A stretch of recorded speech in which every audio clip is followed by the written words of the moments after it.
During the Soviet years, evangelical Christianity was driven underground. Its leaders were hunted and imprisoned, or worse yet, they were murdered. But the collapse of communism brought a new era of religious freedom to the former Soviet countries. Theological education that had once been banned now became a possibility. Untrained pastors now flooded into makeshift Bible schools to better learn how to do their jobs. But the Bible schools were poorly equipped and poorly manned. Missions money from around the world flowed into these nations. Books were bought and buildings were built. But the classrooms were still silent. There were no qualified teachers to teach the pastors. At the turn of the millennium, in the year 2000, the Assemblies of God saw an opportunity to fill that need, and Evangel Theological Seminary was born. On land donated by the mayor of Kiev, the capital of Ukraine, a beautiful new seminary was built with its spire pointing to the God who made it all possible. Christians all over the United States gave generously to build this beautiful school totally debt-free. Since that time, hundreds of graduates fill pulpits and faculty positions in Bible schools all over the former Soviet Union. Scores of our graduates hold key leadership positions in Christian organizations throughout the Slavic world.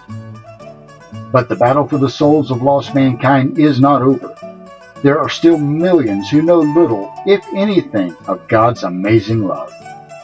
Islam and the cults are making huge inroads into these countries to fill religious vacuum that exists. And the doors that swung open to Christianity in the mid-1990s now appear to be closing again. It's becoming increasingly difficult for American missionaries to live and work in the post-Soviet world. Whatever we're going to do for Jesus must be done quickly before the moment of opportunity is gone. A case in point is the story of Vladimir. Now that's not his real name, of course, but he's a young man from a Muslim country where Christianity is illegal. He came to us at ETS because he could not get a Christian education in his own country. He completed his studies and graduated just this year. And now he's going back to his homeland to train other pastors to spread the message of God's love in that alien land. That's what we do at ETS, and it's frontline evangelism at its best. If Vladimir had to pay the full cost of his education, he could never have come to ETS. As it is, his share of the cost was only 5%. The rest came from other sources.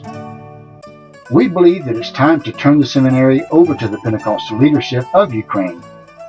But when we do that, we want to set the stage for success, not failure.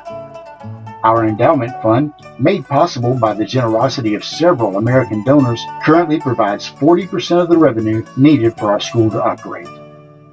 Another donor has promised to match dollar for dollar everything that we can raise this year, up to $300,000. If we can reach that goal, ETS could be self-funding far into the future, possibly until Jesus comes. That's where you come in. We're asking you to give to Evangel Theological Seminary. And for every $100 that you give, our benefactor is going to give another $100. What a wonderful opportunity to make your offering count. Those funds will be used to build revenue-producing properties to keep ETS running until Jesus comes back for his church. And you can have the satisfaction of knowing that your gift just keeps on giving and giving and giving for years to come.